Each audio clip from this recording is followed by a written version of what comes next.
These cookie-shaped felt ornaments I think are one of my most popular tutorials, and I finally made a digital pattern for you. The key is soft felt, not stiff. And then I recommend printing my pattern onto the stick-on stabilizer. It's really easy to use, but you can also just print it onto a regular piece of paper and then cut it out and trace. Whenever I share tutorials, I try to share steps and supplies for different budgets, and you can make these very inexpensively. Once you've cut out all 3 shapes, my suggestion is to tack the icing to the cookie colored felt with a few stitches and key points.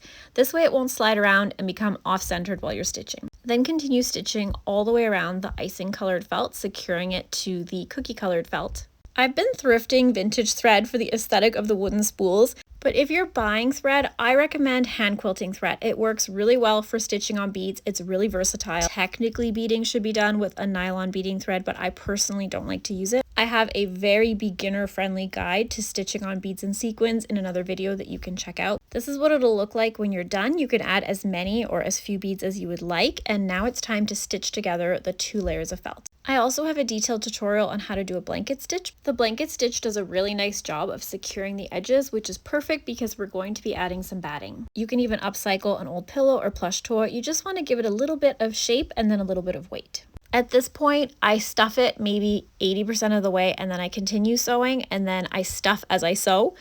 This is where the stuffing tool comes in handy, just getting those last little fibers in, and then I complete the stitching and tie off the thread. My pattern set includes instructions, supply list, and then patterns for all 3 shapes. Let me know which one is your favorite.